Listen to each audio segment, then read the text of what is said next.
Oke, kita mulai. Nah, kita udah masuk sampai doktrin akhir zaman atau apokastasis ya. Kita sudah masuk ke bagian yang kedua. Jadi kalian bisa lihat di buku ini atau di blog ini ya. Ini bagian satu sudah ya.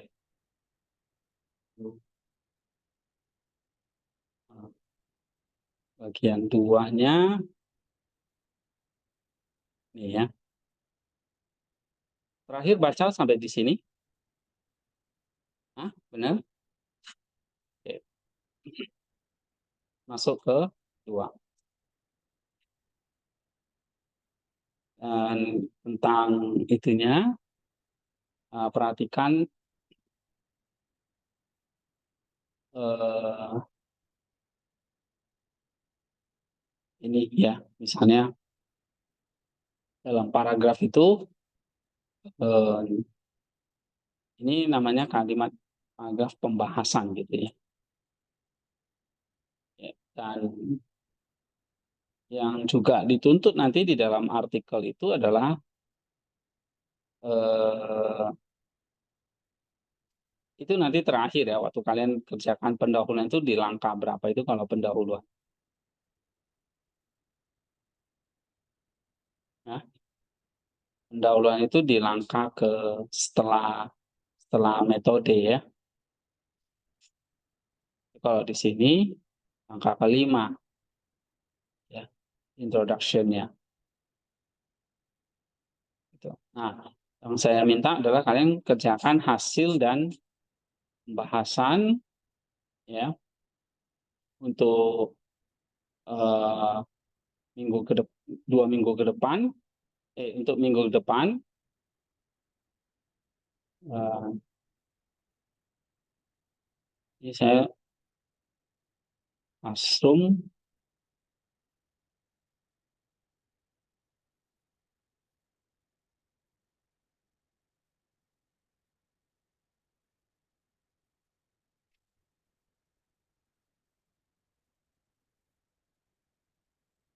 eh, ya dogma 2 dan 4 ini untuk 2 minggu ini ya 11-12. Jadi kerjakan bagian ini ya, hasil dan pembahasan. Hasil itu maksudnya kalau di sini itu temuannya ya, dan pembahasannya. Nah, pembahasannya itu apa? Berarti warna warna apa? Birunya ya. Warna biru, hitam, terus biru. Nah, birunya lagi ini boleh dari buku lain. Tapi biru yang pertama ini dari buku nih bisa ya. Nanti warna hitam ini bisa diisi dengan kalimat analisis atau kalimat-kalimat yang saya buat di sini ya. Kontribusi, implikasi atau refleksi ini sama ya. Lalu kalimat analisis. Nah, sehingga setiap setiap bagian ini misalnya ini ada bisa berapa kalimat ini, bisa berapa paragraf, 1, 2, 3, 4, 5. Jadi paragrafnya sebetulnya sudah banyak ya. Eh, yang kalian bisa kembangkan sendiri karena analisisnya banyak gitu ya. Nah, kalau di sini kan analisisnya ada nih satu ya. Nah, kalau di sini eh, analisisnya kalian bisa ambil dari sini. Ya udah saya bikin. Nah, lalu atau kalimat implikasinya ini juga bisa diambil. Ya nanti kita lihat lagi contohnya. Kontribusi ini biasanya di akhir ya, yang warna hijau ini. Oke, sekarang coba kita baca terus nanti kalian pahami ya tentang apokastasis ini menurut Gregorius. Nih. Lalu nanti bagaimana meringkas atau menganalisisnya, poin-poin pentingnya. Ya, coba kita baca bagian yang kedua nih. Nih, email dapat. Konsep Gregorius. Yang tentang Gregorius sudah percaya pada eksistensi jiwa. Ini sudah belum? Belum ya? Oke, baginya. Kan kalau kembali lagi, kaitan realisasi dari sesuatu yang tidak pernah ada dan apa yang betul. Ini adalah penyelesaian, bukan penyelesaian. Hal ini terutama berlaku untuk hidup. Gregorius itu tidak digantikan, tetapi ditransformasikan, dan dengan cara ini benar-benar menjadinya sebagai sendiri. Iya, jadi kita nggak percaya ada pra-eksistensi jiwa ya. Jiwa itu sudah ada dulu sebelum tubuh diciptakan. Tidak. Tubuh dan jiwa itu diciptakan bersama. Oke, terus? Kita diikuti oleh penghakiman terakhir atas alam semesta. Allah akan datang kembali karena Dia adalah dan Bapa. Ya. Segala sesuatu yang diputuskan oleh Sang Anak Tunggal pada penghakiman terakhir juga merupakan karya Bapa. Tapi anaklah yang hidup dalam penghakiman karena melalui pengalamannya sendiri, Dia dapat benar-benar mengukur keadaan dan kesulitan hidup manusia. Jadi Dia akan menghakimi setiap orang, apakah mereka telah memiliki pengalaman yang luar biasa tentang kebaikan dan kejahatan kehidupan manusia, atau apakah mereka baru saja mulai mengetahuinya dan mati dalam ketidakdiaman. Iya. Lalu? Ini lebih? Jadi merupakan penghakiman kasih ilahi daripada keadilan ilahi. Dan tetapi semua hukuman yang dijatuhkan adalah layak dan sama dengan apa yang layak diterima oleh setiap orang. Kristus adalah keadilan Allah dan Dia menyatakan keadilan ini kepada manusia. Dalam arti tertentu, setiap orang akan menjadi hakim bagi dirinya sendiri. Setiap orang akan terbangun pada saat kebangkitan dan akan mengingat kehidupan masa lalunya dan memberikan penilaian yang benar. Sehingga setiap orang yang muncul untuk dihakimi akan sepenuhnya sadar akan perbuatan baik dan kesalahannya. Hakiman adalah sebuah cermin di masa semua orang, di mana semua orang akan ditujukan. Iya, jadi kebangkitan dan penghakiman ini berjalan bersamaan ya. Nah, nanti Gregory membedakannya dengan pemulihan. Apokasis itu. Jadi kalau kebangkitan dan penghakiman ini anak Allah yang menjalankan. Anak Allah yang duduk dalam penghakiman, ya. Ini juga adalah penghakiman Bapa, dan ini adalah cerminan dari keadilan ilahi. Oke, coba baca lagi. Kemuliaan dan marah yang setara dengan kemuliaan Bapa akan dinyatakan pada penghakiman ini akan bersifat universal dan seluruh manusia. Iya, penghakimannya seluruh umat manusia. Terus? Dari waktu pertama hingga saat ada akan berkumpul bersama dan berdiri di hadapan tata kerajaan Allah. Iblis dan para malaikatnya juga akan dibawa ke hadapannya untuk dihakimi. Kemudian untuk Gregorius, menghasut pemberontakan yang bermimpi untuk merampas martabat Allah akan muncul di depan mata semua orang sebagai budak yang diikuti, dan dia akan diseret ke hukuman oleh para malaikat. Semua pelayannya dan kaki tangannya yang melakukan kejahatan akan menerima hukuman yang setimpal dengan perbuatan mereka. Budaya yang paling besar akan terungkap dan raja yang sejati dan satu-satunya akan muncul, dan baik mereka yang menang maupun yang ditaklukkan akan mengenali Dia dan menyanyikan lagu-lagu pujian baginya. Oke. Lalu? Gregorius mencurahkan perhatian yang relatif sedikit pada beberapa penyebaran yang dia tinggalkan tentang hari yang mengerikan ini sangat mencolok, tapi lebih ditunjukkan untuk membangun daripada untuk pertimbangan serius sebagai dogma. Titik fokus ekskatologi Gregorius bukanlah penghakiman, karena baginya penghakiman bukanlah resolusi akhir dari keadaan akhir alam semesta. Nah, jadi penghakiman itu bukan resolusi akhir, tapi nanti resolusi akhirnya adalah pemulihan, bukan penghakiman, ya. Terus itu coba pelan-pelan tangkap ya maksudnya.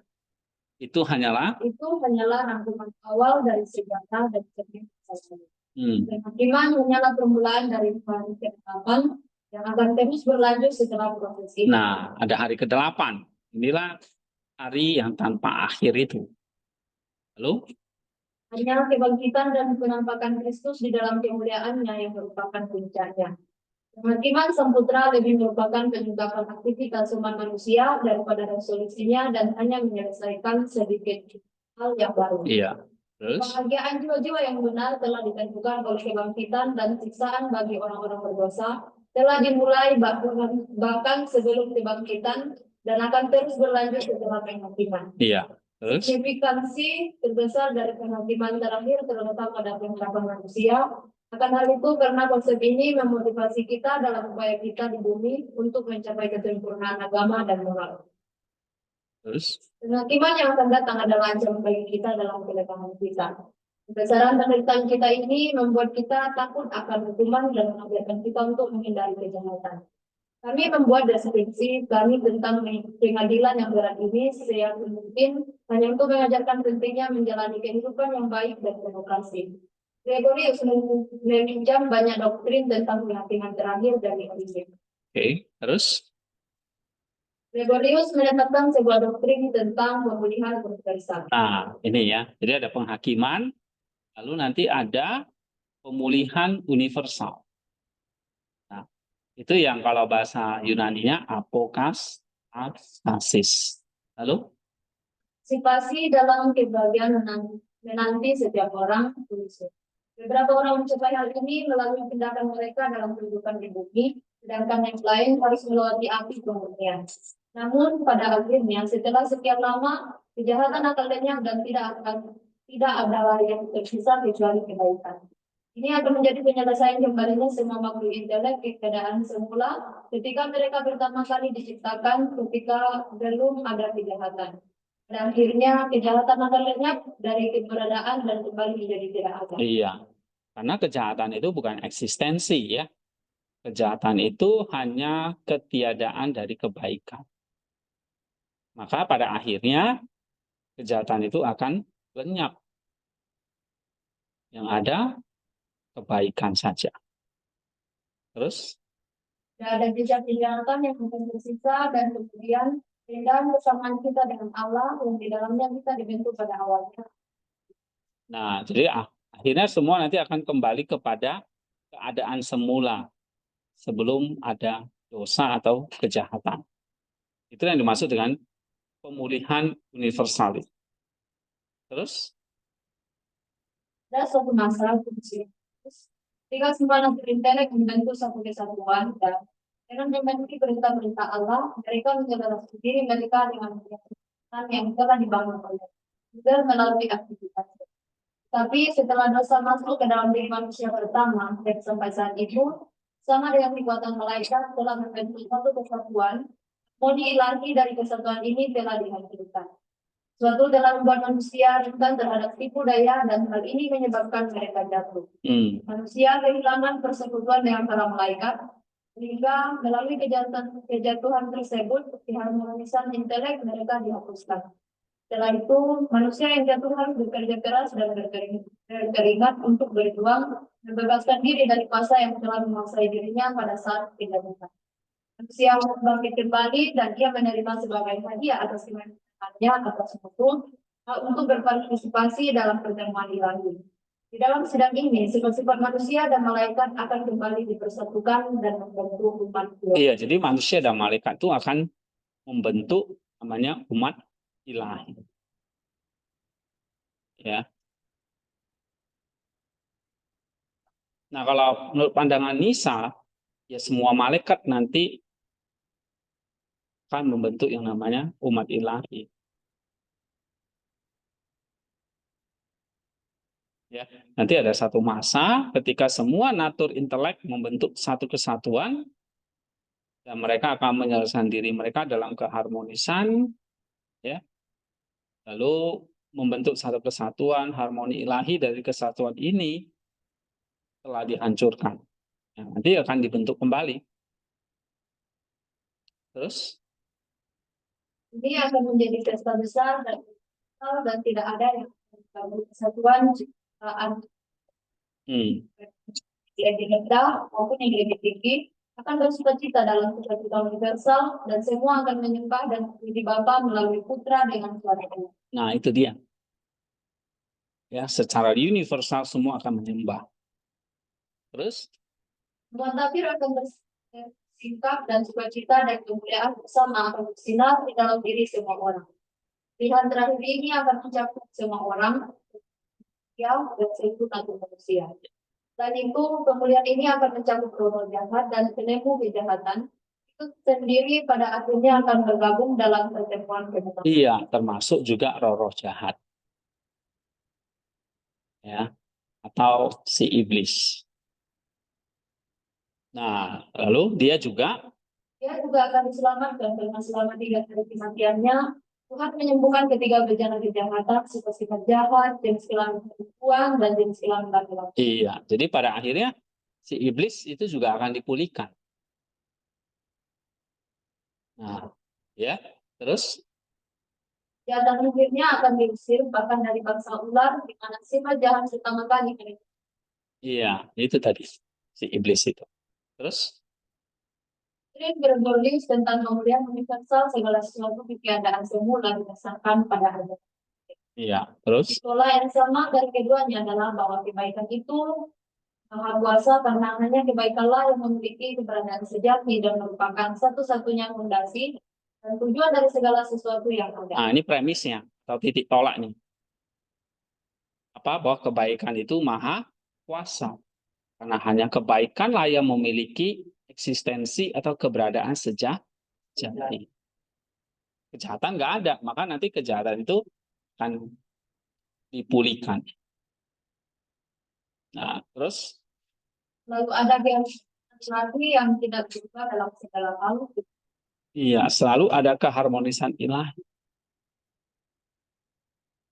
ya.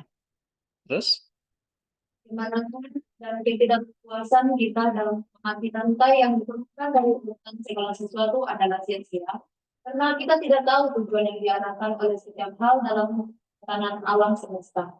Sangat penting bagi segala sesuatu untuk mengikuti urutan dan prosesi tentu sesuai dengan kebijaksanaan sejati dari Dia yang mengarahkan semuanya. Karena hal itu selaras dengan natur kita. iya, selaras dengan atur ilahi yang adalah kebaikan, keharmonisan, ya. Terus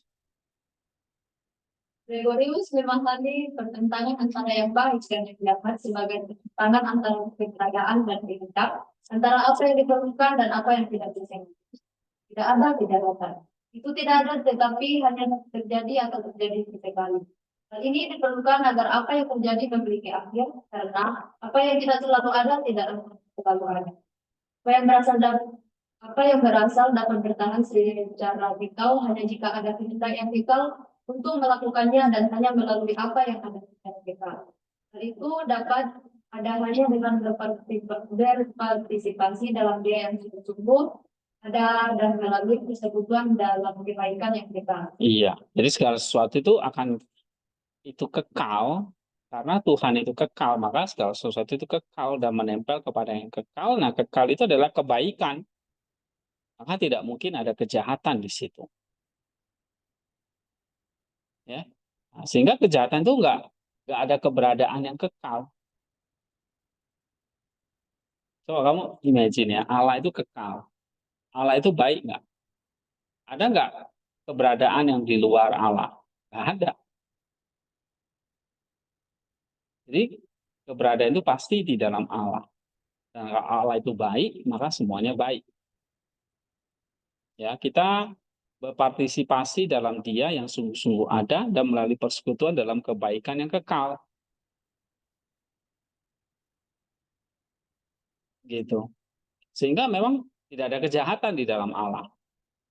Lalu ciptaan, Saat bukan di usaha ini, tetapi kita berarti pada kita. Kejahatan bukan berasal. nah itu dia. Terus, Kejahatan adalah ketiadaan kebaikan atau ketidakkebaikan. Dan ini sama dengan ketiadaan. iya, Dalam penalaran Gregorius, karena tidak mungkin kejahatan ada tanpa dikehendaki, dan karena biasa yang kekal berasal dari Allah, maka pada akhirnya kejahatan akan sepenuhnya dihancurkan karena tidak akan ada tempat baginya. nah ini ngerti nggak kalimat ini yang tadi saya sebut? Coba semua baca.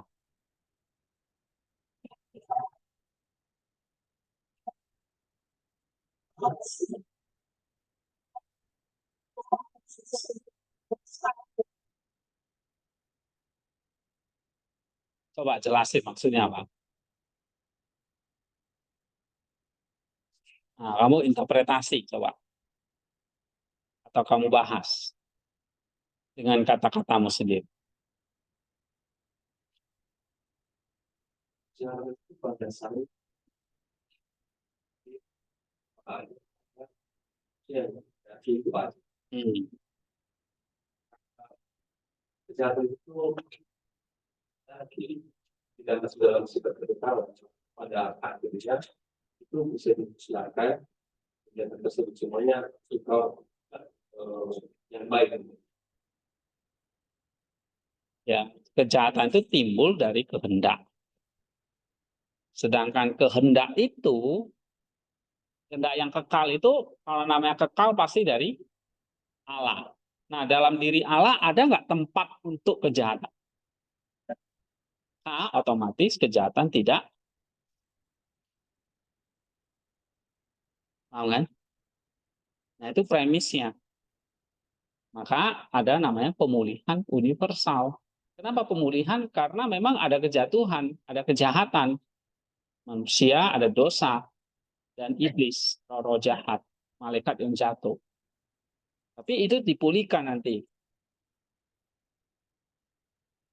Oke? Terus, Gregorius. Gregorius mengikuti Origen dalam bukunya kepada itu. Allah akan menjadi semua di dalam semua. Nah, Allah akan menjadi semua di dalam semua. Jadi nggak ada yang di luar Allah. Ya.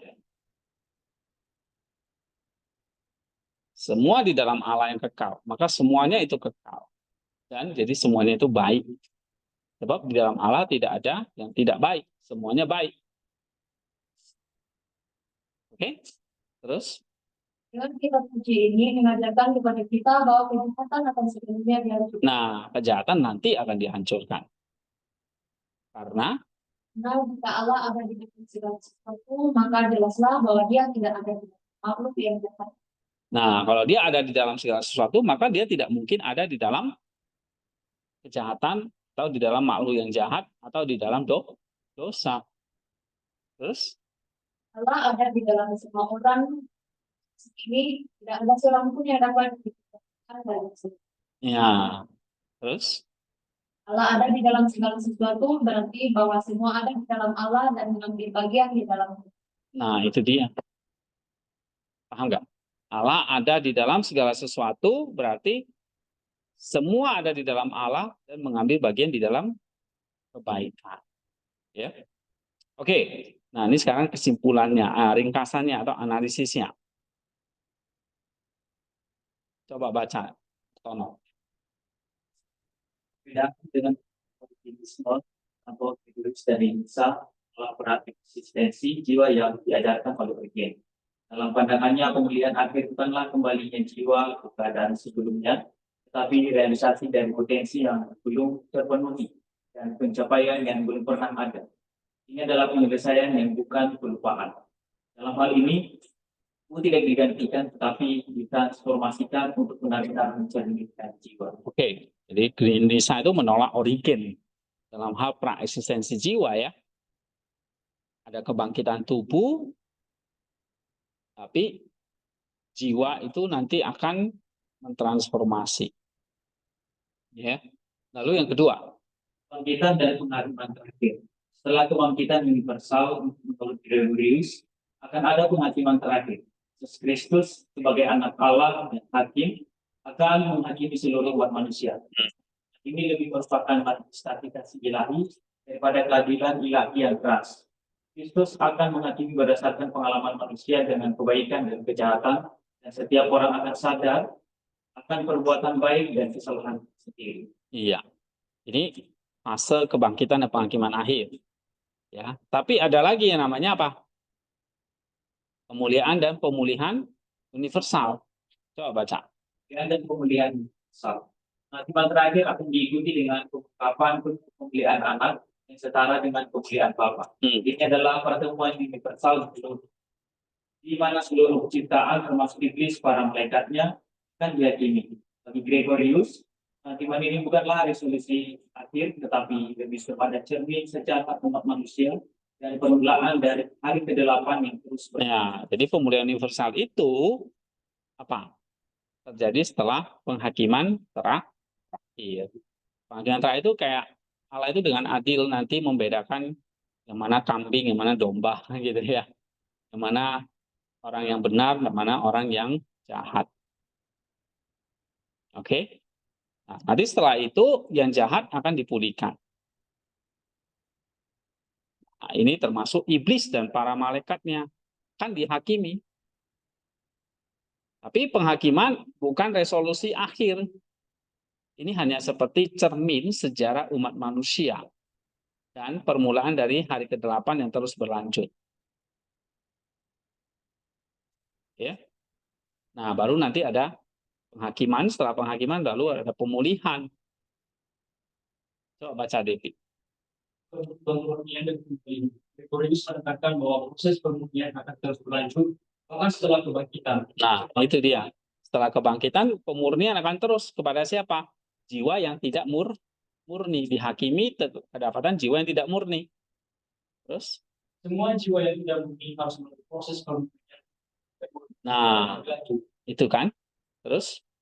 Pada akhirnya gejala dan hanya kebaikan hati. Iya. Akhirnya nanti itu. Terus? Ini adalah kembalinya semua makhluk intelek semula ketika mereka pertama kali diciptakan. Iya. Terus? Penggabungan natur intelek, Gregorius menggambarkan keadaan awal di mana semua natur intelek membentuk satu kesatuan dan harmoni sebelum Tuhan memasuki manusia pertama. Pemulihan universal berarti mengembalikan kemurnian ini di mana manusia dan malaikat kembali bersatu dalam satu pertemuan Tuhan. Iya.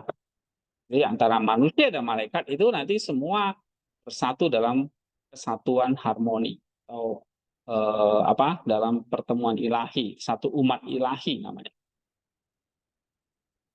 Ya. Nah, apa implikasinya, refleksinya? Baca lagi. Potensi rohani. Gregorius mengajarkan bahwa pemulihan akhir adalah realisasi dari potensi rohani manusia yang belum terpenuhi.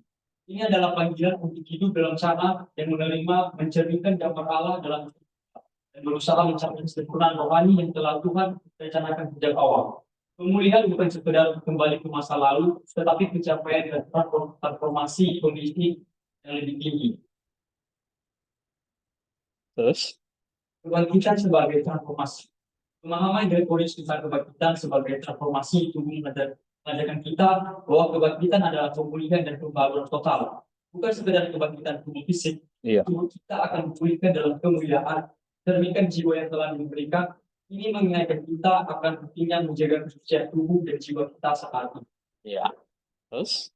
Penghakiman kasih ilahi. Perangan bahwa penghakiman terakhir adalah manifestasi kasih ilahi menunjukkan bahwa Tuhan adalah hakim yang adil dan penuh kasih. Penghakiman ini bukan hanya penentuan nasib akhir, tetapi juga refleksi dari kehidupan kita. Setiap orang akan sadar akan perbuatannya dan akan yakini berdasarkan kebaikan dan kejahatan yang telah mereka lakukan. Iya, tetap ada penghakiman. Ya, terus? Ini mengingat kita untuk hidup dengan integritas dan kasih, mengetahui bahwa semua tindakan kita akan dipertanggungjawabkan. Iya. Tapi Proses pemulihan yang berkelanjutan. Gregorius menekankan bahwa proses pemulihan tidak berhenti dengan kebangkitan, tapi terus berlanjut hingga kejahatan benar-benar benar. Ini mengajarkan kita untuk terus berjuang melawan dosa dan mencari kesucian sepanjang hidup kita. Pemurnian adalah perjalanan terus-menerus yang mempersiapkan kita untuk pemulihan akhir dalam Allah. Iya. Nah, refleksinya ya ini mengajak kita terus berjuang melawan dosa. Lalu pemulihan universal dan intelek, internet.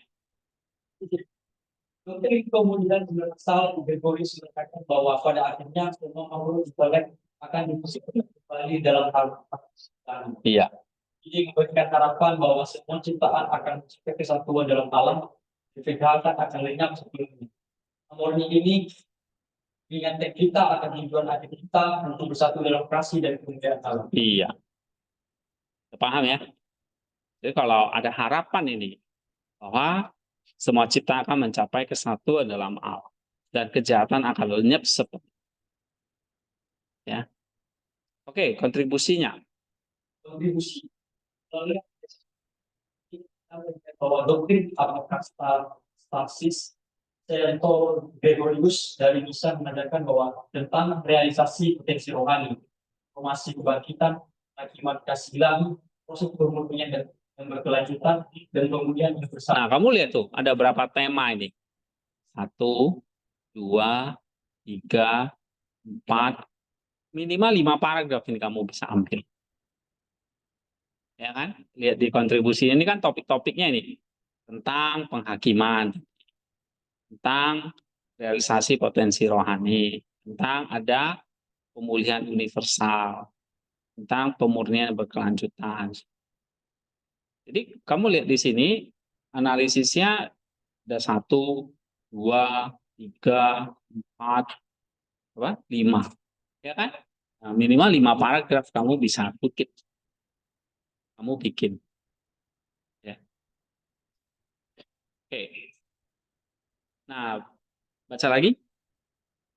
Parlemen Gregorius memberikan kita wawasan mendalam tentang perjalanan rohani kita menuju kesempurnaan dan Allah. Ini menginspirasi kita untuk hidup dengan harapan kesucian dan kasih, sambil menantikan penggenapan akhir dari rencana Allah. Iya. Oke. Nah, bagian yang ketiga. Coba baca lagi siapa nih? Fitri. Yang tiga, Gregorius berhasil menghindari salah satu kesulitan dari sistem Origen. Dalam konsep Gregorius, waktu bukanlah semata-mata kejatuhan dari kekalahan atau lingkungan bagi manusia yang berdosa dan jatuh ke dalam dosa. Gregorius juga tidak mengakui bahwa ciptaan memiliki keberadaan atau kekal. Sebaliknya, ciptaan diwujudkan untuk pertama kalinya hanya dalam proses sejarah. Hal ini memberikan signifikansi yang sama sekali baru bagi konsep apokastasis, pemulihan dan menetapkan nilai positif bagi perjalanan sejarah manusia. Namun, prinsip ini dirusak oleh desakan Gregorius bahwa tidak ada yang diciptakan yang memiliki nilai esensial dan bahwa Allah adalah satu-satunya tujuan yang layak untuk direnungkan dan diperjuangkan. Premis ini membuat Gregorius menyimpulkan bahwa kita pada akhirnya akan mencapai keadaan terlupakan. Ingatan akan apa yang ada setelah kondisi awal kemakmuran kita dan apa yang menyebabkan manusia tenggelam ke dalam kejahatan akan digantikan oleh apa yang akan terjadi ketika waktu habis. Ingatan kita akan kondisi ini akan berakhir ketika kondisi ini selesai. Pemulihan terakhir kita di dalam Yesus Kristus akan menghapus ingatan kita akan kejahatan. Namun, tanpa ingatan akan kejahatan tidak akan ada kenangan akan perjuangan kita melawannya dan memenangkan kemenangan kita atasnya. Iya. Terus? Gregorius secara terbuka atau secara tersirat menyatakan bahwa ciptaan akan menemukan kesempurnaannya yang tertinggi hanya di dalam Allah. Ciptaan akan tidak menyadari diri mereka sendiri dan segala sesuatu yang tidak serupa dengan Allah. Semua yang akan dilihat oleh manusia satu sama lain adalah Allah, dan satu gambar Allah akan ada di dalam diri setiap orang. Doktrin ini mengandung unsur-unsur dogmatisme historis dan berhubungan dengan pandangan Gregorius yang meremehkan kehendak manusia. Inilah sebabnya mengapa Gregorius menyangkal keberadaan permanen dari kejahatan. Kehendak manusia tidak dapat gagal untuk menyerah ketika kebaikan tertinggi diungkapkan kepadanya, karena bahkan dalam pertentangan kehendak itu lemah lebih jauh lagi. Dalam konsep Gregorius, kehendak ditentukan oleh intelek yang dapat keliru hanya ketika ia tertipu dan tidak dapat bertahan ketika kesalahannya terungkap. Menurut Gregorius, visi yang jelas tentang kebenaran akan dengan sendirinya mengarahkan kehendak kepada kebenaran tersebut. Oke, terus? Doktrin Gregorius tentang pergerakan kehendak bebas yang diperlukan adalah upaya untuk menyatukan konsep kebebasan dari kebutuhan manusia. Ini adalah perhatian dasar dari eskatologisnya Menganggap tunduk pada hukum kebaikan dasar dari seluruh natur dan proses eskatologis didefinisikan sebagai penghapusan secara bertahap dari konsekuensi kejahatan. Inilah pentingnya api pemurnian. Doktrin Gregorius menunjukkan pengaruh tradisi sekolah Alexandria dan sangat berbeda dari ajaran Basilius Agung. Perlu dicatat bahwa fitur-fitur tertentu dari Origenisme juga ada dalam sistem Gregorius sang teolog yang menerima gagasan pembaptisan melalui api pemurnian tetapi tidak mendukung doktrin restorasi umum. Iya, pemulihan umum. Nah, ini memang apokatasisnya rada kontroversial ya, karena salah satu kritikannya adalah ini terlalu meremehkan kehendak manusia. Ya, coba kita baca analisisnya. Siapa? Helmi, baca analisis.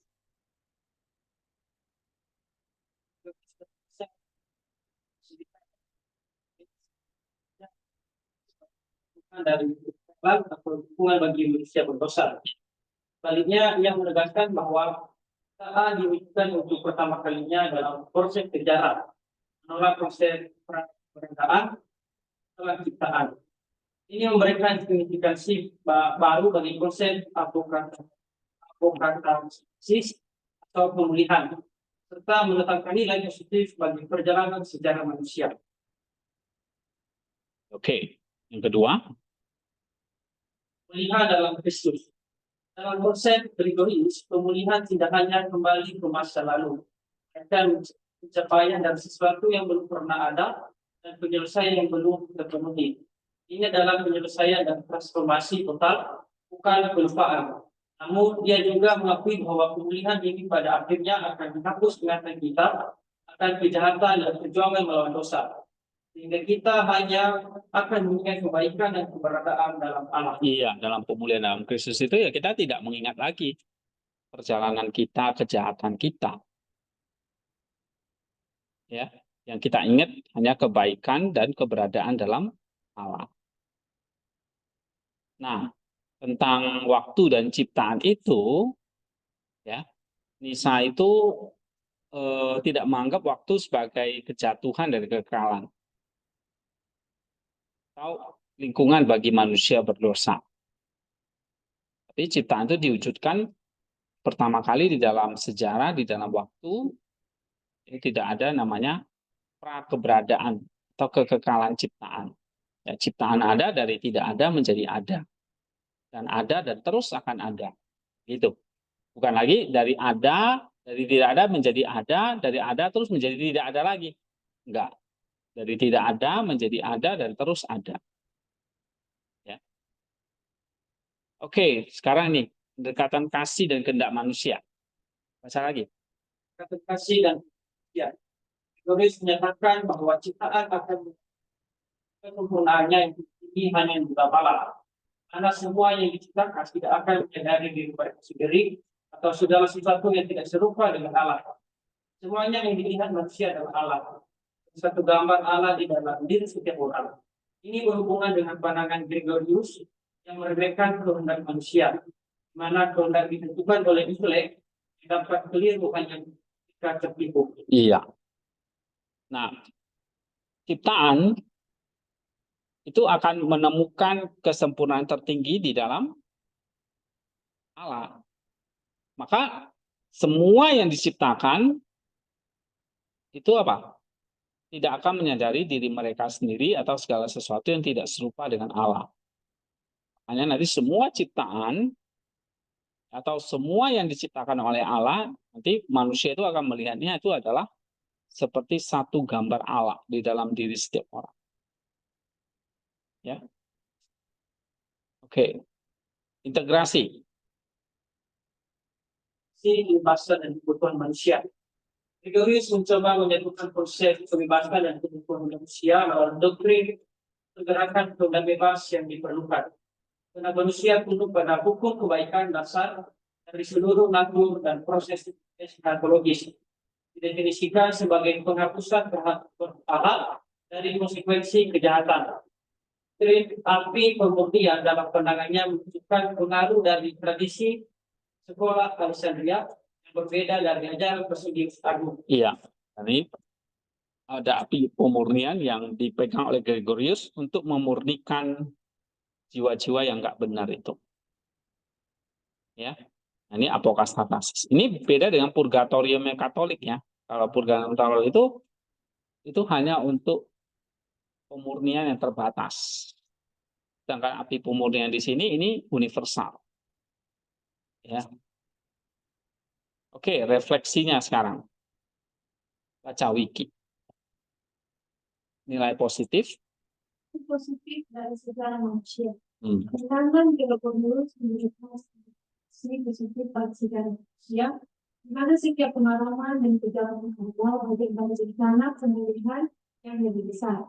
Ini mengingatkan kita bahwa segala sesuatu dalam sejarah termasuk perjuangan dan kejatuhan memiliki tujuan dan kontribusi dalam mencapai kesempurnaan dalam alam. Terus,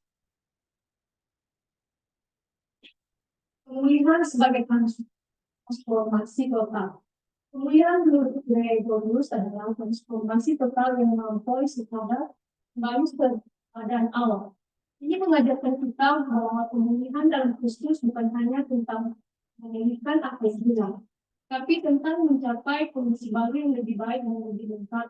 Ini adalah pencapaian dari potensi tertinggi yang Tuhan rencanakan untuk kita. iya. Karena ciptaan itu yang sudah diciptakan dari tidak ada menjadi ada itu, ya, dan akan terus ada, maka supaya terus akan ada, ya, dia harus berpartisipasi dalam hal ilahi. Makanya ada pemulihan dan tidak ada yang hilang. Ya, itu. Maka ada pemulihan. Pemulihan itu apa? Inilah transformasi total. Nah, dia pemulihan dalam Kristus bukan hanya tentang memulihkan apa yang hilang, tetapi tentang mencapai kondisi baru yang lebih baik dan lebih lengkap.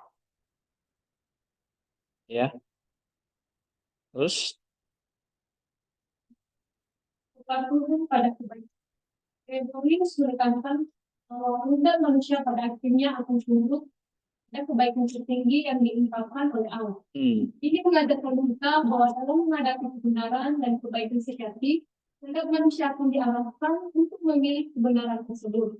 Ini adalah panggilan untuk hidup dalam kebenaran dan berusaha untuk mengarahkan kehendak kita sesuai dengan kehendak Allah. Penghapusan kejahatan. Doktrin pemurnian melalui aksi menunjukkan bahwa proses eskatologis adalah penghapusan bertahap dari kejahatan. Ini memberikan harapan bahwa kejahatan pada akhirnya akan lenyap dan hanya kebaikan yang akan tersisa. Ini menginspirasi kita untuk terus berjuang melawan dosa dan mencari pemurnian dalam hidup kita sehari-hari. Iya. Terus Kesatuan dalam alam. Pemahaman bahwa ciptaan akan mencapai kesempurnaan tertinggi hanya di dalam alam yang kita akan tujuan akhir dari keberadaan kita. Ini adalah panggilan untuk mengejar kesatuan dengan Allah, di mana kita menunjukkan identitas dan tujuan sejati kita.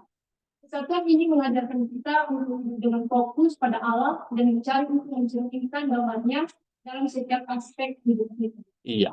Jadi pada akhirnya nanti akan mencapai yang namanya kesatuan dengan Allah. Itulah teosis itu. Ya, kontribusi. Setelah ini, kita melihat bahwa doktrin apokatastasis dan Gregorius dan bisa memberikan pandangan mendalam tentang nilai positif secara manusia. Pemulihan sebagai transformasi total, patuhan pada kebaikan, penghapusan kejahatan, dan kesatuan dalam Allah. Pandangan ini menginspirasi kita untuk hidup dengan harapan, iman, dan ketaatan kepada Allah, sambil menantikan pemulihan akhir dan kesatuan sempurna dalam Allah. Ini adalah panggilan untuk hidup dengan tujuan dan mengejar kesempurnaan rohani Allah rencanakan sejak awal. Iya, itu ya kesimpulannya. Nah, satu bagian lagi ini doktrin Gregorius tentang apokatastasis ini dan para teolog gereja di kemudian hari ya. Bagaimana tanggapan-tanggapan setelah zaman Nisa. Coba baca siapa ini? Arvin.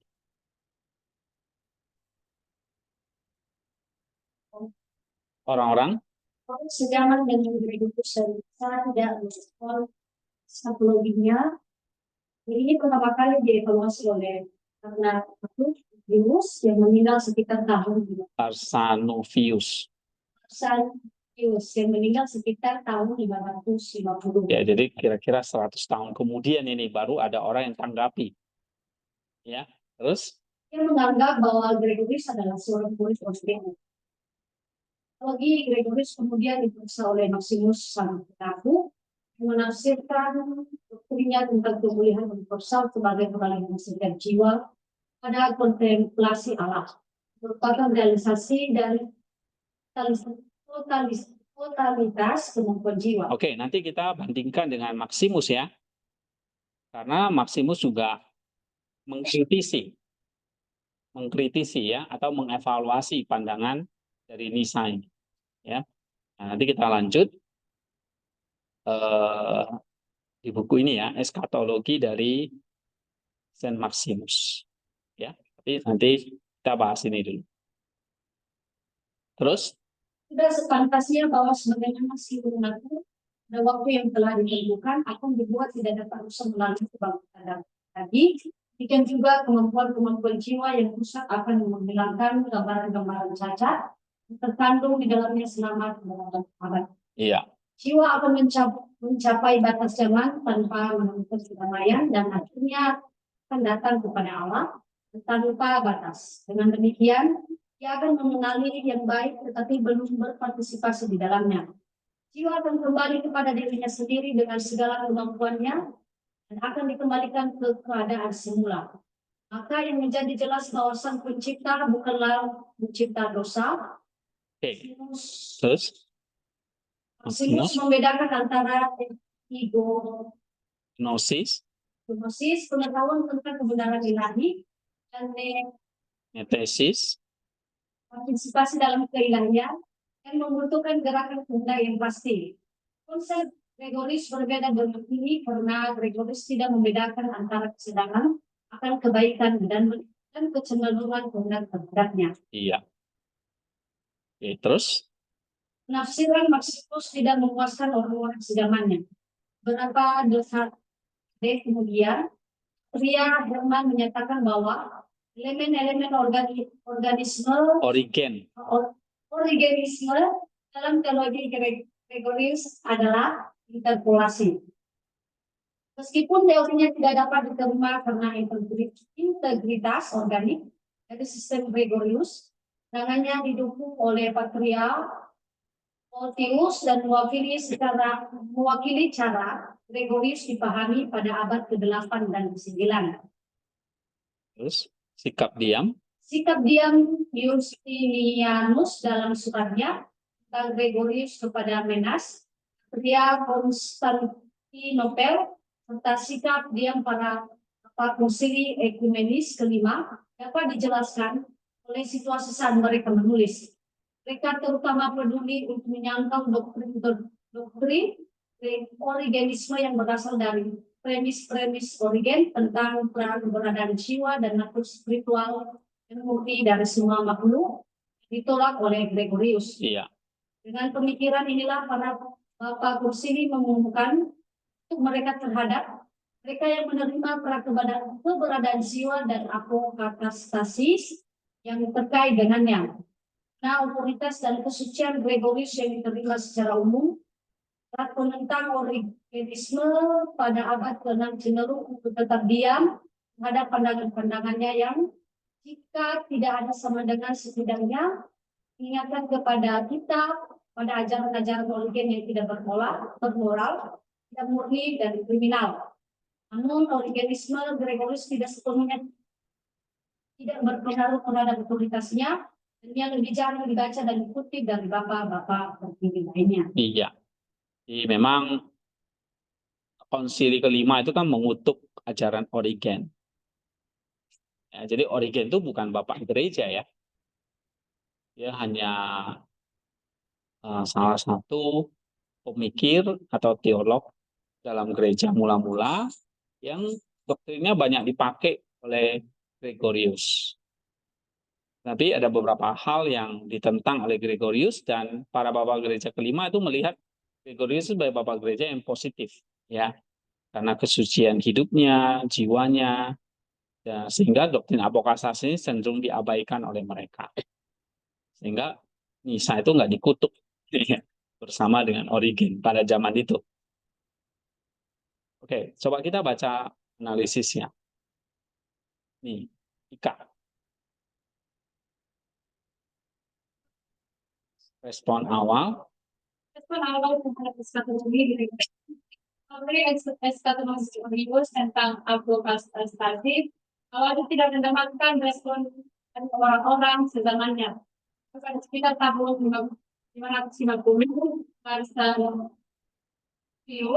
menilai bahwa Gregorius adalah seorang murid Origen yang kritis. Ini menunjukkan bahwa doktrin Gregorius menghadapi kritik awal yang menyamakan pandangannya dengan Origenes. Iya. Terus Tafsir oleh Maximus sampai aku. Maximus sampai aku mencoba menafsirkan doktrin terus dengan menekankan pemulihan hidup selalu sebagai keraguan setiap jiwa kepada kontemplasi Allah. Menurut Maximus, jiwa akan mencapai batas zaman tanpa kedamaian dan akhirnya akan datang kepada Allah. Maximus membedakan antara pengetahuan tentang kebenaran ilahi, epignosis, dan partisipasi dalam keilahian yang membutuhkan gerakan kehendak yang pasti. Gregorius tidak membuat perbedaan ini yang menjadi salah satu poin kritik terhadapnya. iya. Terus Pandangan Patriark Herman dan Photius. Beberapa dekade setelah Maximus, Patriark Herman menyatakan bahwa elemen organisme dalam teologi Gregorius adalah interpolasi. Namun, Patriark Photius mendukung pandangan Gregorius yang menunjukkan bahwa ada upaya untuk memahami dan mendukung teologinya pada abad ke-8 dan ke-9. iya. Terus Sikap konsili ekumenis kelima. Karena konsili ekumenis kelima mengutuk doktrin keberadaan jiwa dan apostasis yang terkait dengannya, yang ditolak oleh Gregorius. Namun karena otoritas dan kesucian Gregorius, pandangan ini tidak secara langsung dikritik, meskipun mirip dengan ajaran Origen. iya. Terus Pengaruh Origenisme. Meskipun organisme Gregorius tidak sepenuhnya tidak berpengaruh terhadap otoritasnya, ia lebih jarang dibaca dan dikutip daripada bapak-bapak terpilih lainnya. Ini menunjukkan bahwa meskipun ada ketidaksetujuan dengan beberapa aspek teologisnya, pengaruh Gregorius tetap ada dalam teologi. iya. Sekarang refleksinya. Coba Lestari ini baca. Kritik dan pengaruh Origenisme. Respon awal terhadap doktrin Gregorius menunjukkan bahwa pengaruh Origenisme dalam teologinya menjadi sumber kritik. Arsanovius melihat Gregorius sebagai murid Origen yang tidak kritis, sementara Maximus sang pengaku mencoba memberikan siran yang lebih menderat terhadap pandangan Gregorius. Ini menunjukkan bahwa meskipun Gregorius mencoba menghindari beberapa kesulitan dalam sistem Origen, pengaruh Origen terhadap tetap terlihat dalam doktrinnya. Oke, terus Pemulihan universal dan kontemplasi Allah. Penafsiran Maximus tentang pemulihan universal sebagai peralihan jiwa kepada kontemplasi Allah memberikan pandangan yang mendalam tentang eskatologi Gregorius. Maximus menekankan bahwa jiwa akan kembali kepada dirinya sendiri dengan segala kemampuannya dan kembalikan ke keadaan semula. Ini menunjukkan bahwa proses pemulihan adalah perjalanan terus-menerus yang melibatkan pemurnian dan kontemplasi. iya. Jadi Maximus itu mengembangkan lagi ya teologi dari Gregorius, ya, bahwa jiwa itu nanti akan melibatkan pemurnian dan kontemplasi terus-menerus. Ya, ini pengaruh Nisa ini. Nanti kita baca ini ya, akan lebih jelas. Ada namanya tadi di sini dikatakan ada protologi, ya, dan eskatologi. Terus? Pandangan yang berbeda tentang apokatarsis. Perbedaan antara penafsiran Maximus dan Gregorius menunjukkan adanya variasi dalam pemahaman tentang apokatarsis. Gregorius tidak membedakan antara kesadaran akan kebaikan dan kecenderungan kehendak terhadapnya. Sementara Maximus menekankan pentingnya gerakan kehendak yang pasti. Ini menunjukkan bahwa doktrin apokatarsis adalah area teologi yang kompleks dan terbuka untuk berbagai interpretasi. Iya. Terus? Kesucian dan otoritas Gregorius, meskipun ada elemen origenisme dan dalam teologi Gregorius, otoritas dan kesuciannya membuat para penentang origenisme pada abad ke-6 cenderung diam terhadap pemandangannya. Iya. Ini menunjukkan bahwa pengaruh Gregorius tetap dihormati, meskipun ada ketidaksetujuan terhadap beberapa aspek teologinya. Perjalanan sejarah teologi. Respon terhadap doktrin Gregorius oleh para teolog gereja di kemudian hari menunjukkan bahwa perjalanan sejarah teologi adalah proses yang terus berkembang. Setiap generasi teolog memberikan interpretasi dan penilaian baru terhadap pandangan-pandangan sebelumnya, menunjukkan bahwa teologi adalah bidang yang dinamis dan terus berkembang. Iya. Jadi ada yang meresponi. Nah ini teologi ini juga terus hal yang berkembang ya, dengan pandangan seperti ini. Kontribusi, coba baca yang terakhir ini. Melalui proses dan refleksi ini, kita melihat bahwa doktrin atau kata tasbih Saint Gregorius dari Nisa menghadapi berbagai proses dan respon dan interpretasi daripada teolog gereja di kemudian hari. Meskipun menghadapi kritik dan pengaruh origenisme, pandangan Gregorius tetap memberikan wawasan mendalam tentang pemulihan universal dan kontemplasi Allah.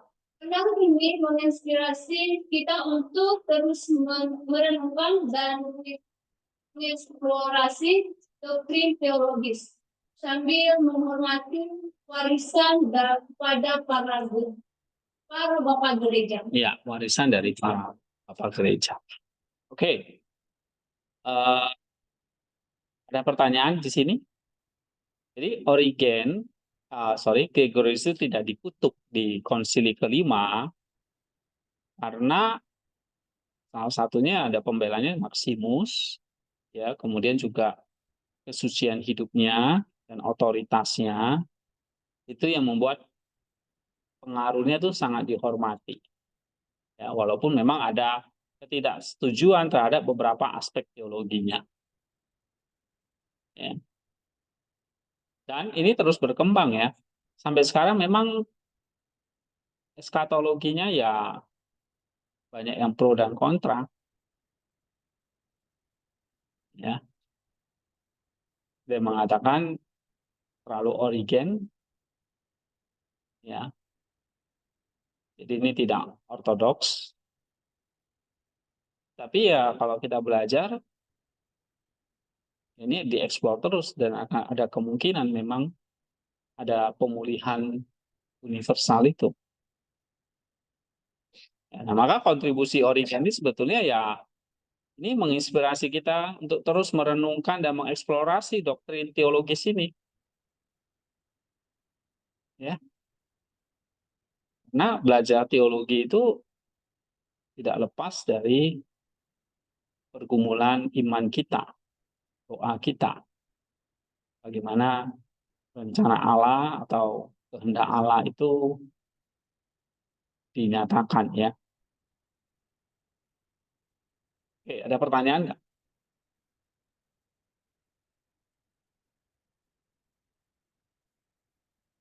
Nah, kalau nggak ada, kalian eh, ambil paragraf-paragrafnya dari kutipan ini, ya, nanti dimasukkan di bagian pemulihan.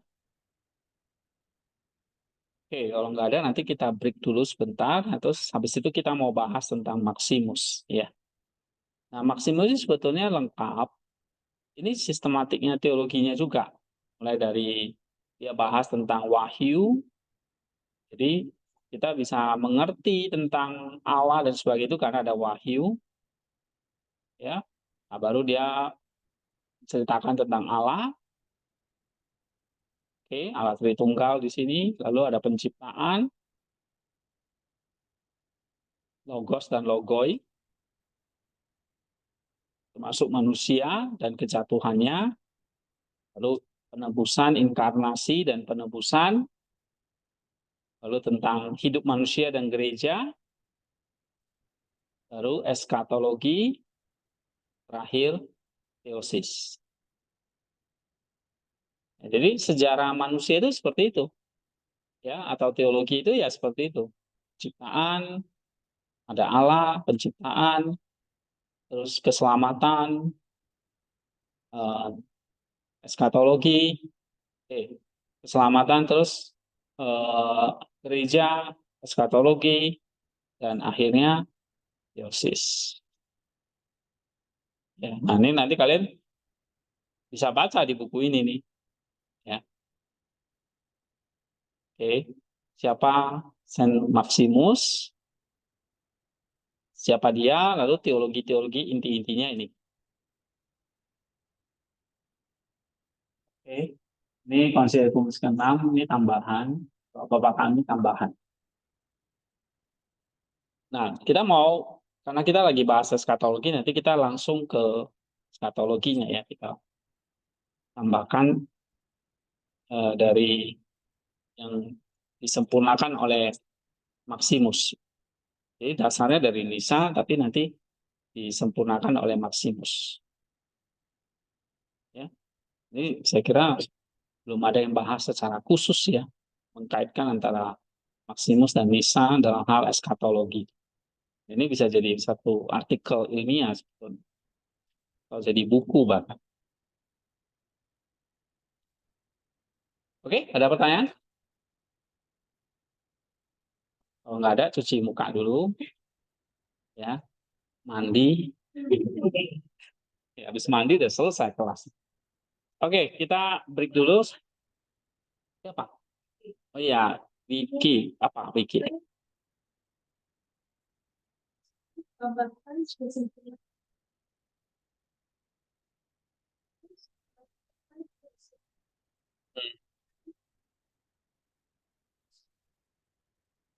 Ya, kesimpulan tertingginya ya nanti tadi ada beberapa itu kan yang saya suruh ngajak dan baca bareng itu. Kesempurnaan tertinggi itu ya kesatuan ilahi, keharmonisan ilahi, ya. Jadi semua akan melihat itu sebagai gambar Allah, ya. Nggak ada laki-laki, nggak ada perempuan, nggak ada jenis kelamin lagi, gitu. Itu di kalimat mana tadi? Nanti dibaca lagi deh, ya. Nah, itu kesempurnaan tertingginya. Lalu yang kedua tadi apa?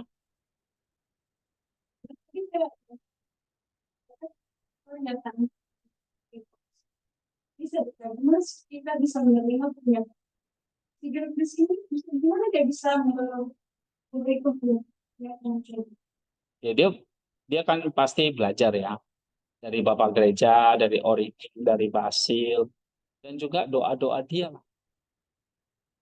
ya. Karena teologi itu bukan lahir studi di perpustakaan gitu ya. kumpul buku terus ciptaan teologi, enggak. Ini teologi para bapak gereja itu ya lahir dari doa mereka. Ini Pak, ibunya itu pernah Iya, iya. Dan pastinya ada baca ya. Misalnya dia baca Origen, tapi bapak gereja ini kan juga imam ya. Mereka juga disebut romo, melayani umat juga. Ya, ya juga kayak Chrysostom, Nisa, Maximus itu kan mereka bukan hanya dosen ya, kalau di sini misalnya bukan hanya dosen atau guru ya, tapi pendeta juga gitu, romo. Jadi mereka ada doanya, ada ibadahnya, itu semua disatukan ya. Nah, nanti misalnya kayak Maximus itu makanya dia bilang harus ada wahyu gitu ya. Ya, ada wahyu. Kalau nggak diwahyukan, ya kita cuma hanya ngulang punya orang gitu. Ya, ada wahyu, ada tulisan para bapak gereja itu kenapa dipertahankan, dibaca, karena itu hasil pewahyuan mereka pribadi dengan Allah. Ya.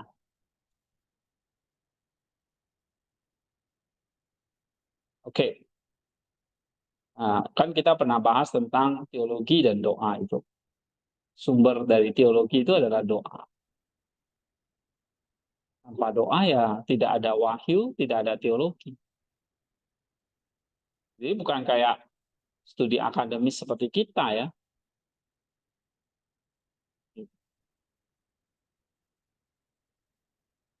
Nah itu. Jadi kalau kita belajar di saya, kita bisa ambil apa aplikasinya buat kita. Ya belajar teologi dengan sungguh-sungguh. Tapi tadi di sini dikatakan apa?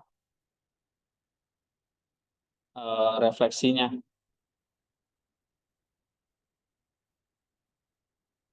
Ya, waktu kita belajar tentang Nisa nih misalnya ya, ya kita harus hidup dengan harapan, iman, ketaatan. Sana ini kan ada kontribusi-kontribusi dia buat kita. Ya, lalu eh, kalau tentang pemulihan ini apa yang kita bisa ambil? Ya, ini harus menginspirasi kita merenungkan, mengeksplorasi doktrin ini terus-menerus. Kita belajar lagi. Benar nggak ini yang katakan Nisa ya? Coba cari lagi, nah, renungkan lagi gitu. Nah, jadi belajar teologi itu tidak pernah lepas dengan spiritual kita. Jadi bukan hanya otak ya, tapi hati ya dan tangan. Maksudnya itu kehidupan kita sehari-hari dan eh, hati atau roh kita, spiritual kita. Ya. Dan Gregory ini sangat dihormati ya, kesucian dan otoritasnya. Nah, walaupun dia seorang pemikir, dia banyak tulisan, cendekiawan lah ya. Dia punya kesucian dan otoritas. Dia bishop juga kan di Nisa. Kan disebut Gregorius dari Nisa. Ya, uskup di Nisa. Ya, Nisa itu Kapadokia, berarti sekarang tuh di daerah mana itu ya? Asia Kecil itu berarti sekarang di daerah Turki ya, kalau nggak salah. Ya, ya nggak apa-apa. Saya yang sedih sekarang hubungan itu kayak di Godbus ini udah pernah mengalami. Mengalami, ya, ya, ya itu pergumulan dia ya, dia belum. Semua orang belum mengalami pemulihan. Karena belum ada kebangkitan kan? Belum ada kebangkitan dan penghakiman. Ya, oke kita break dulu. Nah, yang lain kayaknya udah tahan tipisnya kayaknya.